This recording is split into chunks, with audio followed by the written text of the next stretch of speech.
Hello friends, કેમ છો બધા? જય સ્વામિનારાયણ. હું પહોંચી ગઈ હતી કલાકુંજ મંદિરે. આજે હતી 15મી ઓગસ્ટ. મારા સાસુ અને દેરાણી સાથે હું અહીંયા હિંડોળાના દર્શન કરવા માટે આવી હતી. અને તમે જોઈ શકો છો, આ બધું જે ડેકોરેશન છે એ મસ્ત મજાના કપનું છે. કલર કોમ્બિનેશન પણ એટલો ફાઇન છે. આગળ ભગવાન સ્વામિનારાયણ ભગવાનની મૂર્તિને હિંડોળામાં બેસાડેલી છે. ત્યાં બધા હિંડોળામાં બધા ઝુલાવતા હતા, કારણ કે હિંડોળા ચાલુ છે તો ઓબ્વિયસલી બધા ઝુલાવાના જ છે ભગવાનને. અને બહુ જ આનો આનંદ કંઈક અલગ જ હોય છે.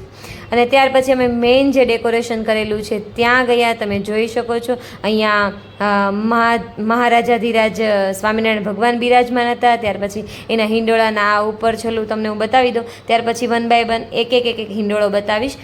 ભગવાન સ્વામિનારાયણ ભગવાનને એટલા મસ્ત ડેકોરેશન. અહીંયા ડેકોરેશનમાં જ આ બધા ભક્તોનો એટલો બધો મોટો ફાળો હોય છે, કેમ કે આ એક દિવસની મહેનત ના હોય, કેટલાય દિવસો સુધી આ બધી મહેનત કરી હશે ત્યારે આટલું મસ્ત ડેકોરેશન થયું હશે. અહીંયા છે રાધાકૃષ્ણ દેવ, ત્યાર પછી તમને રામ સીતા દેખાશે, ત્યાર પછી તમને દેખાશે નીલકંઠ સિદ્ધેશ્વર મહાદેવ ભગવાન રામ સીતાને અહીંયા બિરાજમાન છે. અહીંયા સિદ્ધેશ્વર મહાદેવ છે. એમની પાછળ તમે જોઈ શકો છો વ્હાઇટ કલરના કપ છે, એટલે આપણને તો એવું જ લાગે કે હિમાલયમાં પહોંચી ગયા.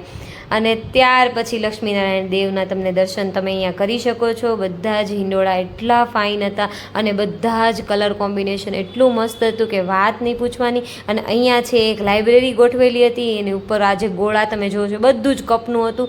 અને ત્યાર પછી એક સાળંગપુર જે કષ્ટભંજન દેવ છે એમની મૂર્તિ અહીંયા રાખેલી હતી. અને ત્યાં લોકો 10 રૂપિયાનો સિક્કો નાખીને તેલ ચડાવતા હતા, તેલનો અભિષેક કરતા હતા. અને બહુ જ મસ્ત વિંડોળા. તમે ના જોયા હોય તો